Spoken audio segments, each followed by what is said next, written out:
উফ, আজকে ভীষণ গরম পড়েছে, আজকে ওয়েদারটা ভীষণ গুমট। এই কথাগুলো ভীষণ পরিচিত, তাই না? আর সেটা যদি একটু ইংরেজিতে হয়ে যায় তাতে সমস্যা কোথায়? তাহলে আজ আমরা, হ্যাঁ অবশ্যই, আজকে আমি কথা বলবো ইংলিশে, কথা বলবো, আপনাদেরকে কিছু টিপস দিব, এবং সেটা হচ্ছে অবশ্যই ওয়েদার সম্পর্কে কিছু সেন্টেন্স যেটা আমরা প্রতিনিয়ত বলে থাকি, সেই সেন্টেন্সগুলোই আজকে আমরা ইংলিশে শিখবো। তো ওকে, লেটস বিগিন।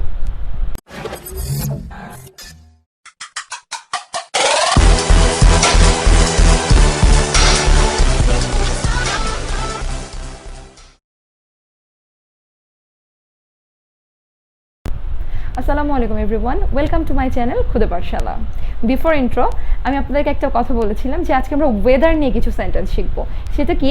সেটা হচ্ছে যে আমি একটু আগে, আমি ইন্ট্রোর আগে আমি বলেছিলাম যে আজ বড় গুমোট লাগছে, আজকে সাফোকেটেড লাগছে। তো এই ধরনের সেন্টেন্সগুলো, বা আজ খুব শীত করছে যদিও এখন গরম, তো এই ধরনের সেন্টেন্সগুলো আজকে আমরা শিখতে চলেছি।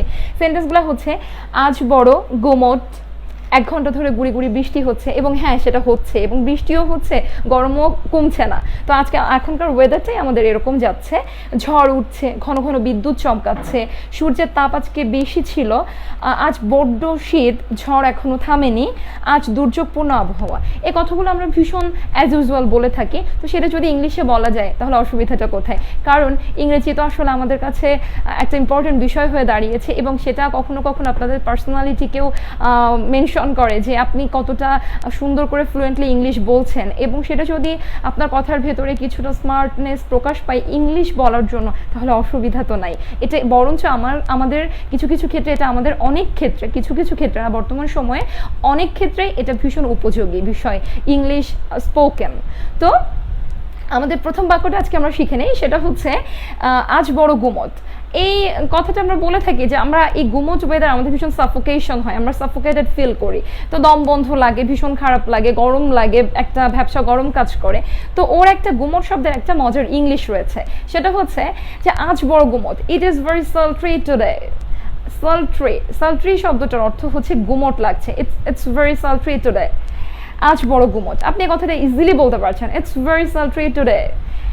সেকেন্ড সেন্টেন্স রয়েছে 1 ঘন্টা ধরে গুড়ি গুড়ি বৃষ্টি পড়ছে, it has been drizzling for an hour. It has been drizzling for an hour, 1 ঘন্টা ধরে গুড়ি গুড়ি বৃষ্টি পড়ছে। এখন 2 ঘন্টা ধরে পড়ছে, 4 ঘন্টা ধরে পড়ছে। আপনি শুধু ফরের জায়গা, আপনি ফরের পর 2, 3 or 4 আপনি সময়টা বা মিনিট, আপনি ফরের পর একটা যে কোনো একটা সার্টেন মিনিট আপনি ওখানে অ্যাড করে দিতে পারেন, যে 20 মিনিট ধরে বৃষ্টি পড়ছে, it has been drizzling for 20 minutes। হয়ে গেল কথা। স্ট্রাকচার একই রকম থাকছে, বাট আপনি সময় কালক্ষেপণ না করে, বা আপনি সময় অনুযায়ী আপনি কথাগুলো বলে দিচ্ছেন। আমাদের থার্ড সেন্টেন্স ঝড় উঠছে। এখন আমরা কি এটা বলতে পারি স্টর্ম ইজ স্টার্টিং? না, এটা আমরা ঝড়ের ক্ষেত্রে বলতে পারি না। আমাদের বলতে হবে যে স্টর্ম ইজ ব্রিউইং, ঝড় উঠছে। ঝড়ের আগের মুহূর্তে আপনি কাউকে বলছেন যে ঝড় উঠছে, স্টর্ম ইজ ব্রিউইং। এরপর হচ্ছে ঘন ঘন বিদ্যুৎ চমকাচ্ছে, এবং এটা আমাদের কাছে, অনেকের কাছে ভীষণ একটা ভয়ের বিষয় হয়ে যায়, অনেকে খুব স্ক্যার্ড হয়ে যায় বিদ্যুৎ চমকানো দেখে। যেমন আমি ন্যাচারালি যে বিদ্যুৎ চমকানো দেখলে আমার একটু ভয় ভয় লাগে আর কি, যেমন একটু মনে হয় যে বাজ পড়বে শব্দটা সবার জন্য একটু আতঙ্কের বিষয়। তো আপনি কাউকে ইনফরমেশনটা দিচ্ছেন। তো এখন আমাদের স্পোকেনটা কি শুধু প্রয়োজন যে শুধু ইংলিশ ভাষাভাষী মানুষদের জন্য? কখনো আমাদের বর্তমান সময়টাতে আমাদের ইংলিশ বেস এটা কিন্তু খুব স্ট্রং হওয়া দরকার, সেটা আপনার প্রেজেন্টেশনের ক্ষেত্রে হোক। এবং একটা বিষয় হচ্ছে আপনি গ্রামার জানেন না, তাই বলে কি আপনি ইংলিশ বলতে পারবেন না? এটা আপনার প্রয়োজন হয়ে দাঁড়িয়েছে, আপনাকে ইংলিশ বলতে হবে। এখন গ্রামারটা আপনি ভুলে গিয়েছেন, ছোটোবেলায় পড়েছেন, মনে নাই, বা ওইভাবে ওই বিষয়ের প্রতিও আপনার কখনো আপনি ওখানে ওই বিষয়টাকে কখনো ফোকাস করেননি নিজের লাইফে, তাই বলে কি ইংলিশ বলবেন না? সেটা কিভাবে হবে? অবশ্যই কিছু কিছু থিওরি, কিছু কিছু সেন্টেন্স আপনি যদি নিজে ক্যাপচার করে রাখতে পারেন, এবং ওটাই যদি ডেলিভার করেন, যে decorate your vocabulary and deliver your speech, আপনি আপনার শব্দগুলোকে আপনি ডেকোরেট করেন, সাজিয়ে নেন, and there is no necessary for English grammar. Actually it's not necessary English grammar, but if you want to write, then it's very necessary for you.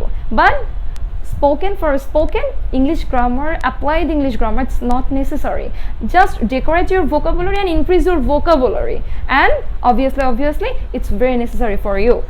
Okay, ঘন ঘন বিদ্যুৎ চমকাচ্ছে, এই কথাটা আমরা সবসময় ন্যাচারালি বলে থাকি। তাহলে the lightning flashes frequently, the lightning flashes frequently, ঘন ঘন বিদ্যুৎ চমকাচ্ছে, the lightning flashes frequently. সূর্যের তাপ বেশি ছিল বা আজ সূর্যের তাপ অনেক বেশি, the heat of the sun is very hot or terrible today. আজকের তাপটা বেশি, তাহলে আমরা এভাবে বলতে পারি the heat of the sun is terrible, the heat of the sun is very hot today. আর যদি বলি ছিল, তাহলে the heat of the sun was very hot, বা if the heat of the sun was very terrible, you can say anything. আজ বড্ড শীত, যদিও না আজকে অনেক গরম, বাট এই শব্দগুলো আমরা ওয়েদারে শিখে যাই যে আমাদের শীতকাল তো আসবেই এবং সেটা আমার খুব পছন্দের। তো আজ বড্ড শীত, এখন আমরা বলি যখন আমাদের শীতকাল আমরা শীতে কাঁপছি, তো আমরা তখন একটা শব্দ ইউজ করতে পারি যে শিভারিং। এই শব্দটা আমি আগের একটা ভিডিওতে আপনাদেরকে শিখিয়েছি। তো আজ যখন আমরা এটা বলতে পারি, তাহলে আমরা অন্য একটা শব্দ ব্যবহার করতে পারি যে it is biting cold today, it's biting cold today. আজকে এই শীতটা আসলে, বা আমরা যদি বলতে পারি ইটস বিটিং, এটাও আপনারা বলতে পারেন।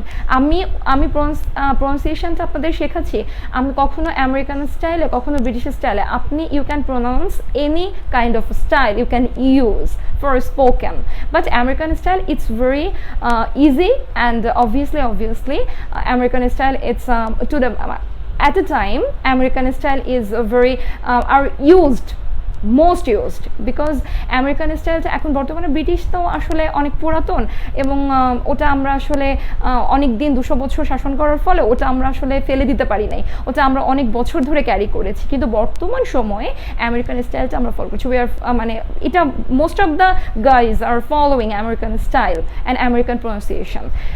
তো এই বিষয়টা হচ্ছে আজ বড্ড শীত, তাহলে ইটস বিটিং বা ইটস শিভারিং কোল্ড টুডে।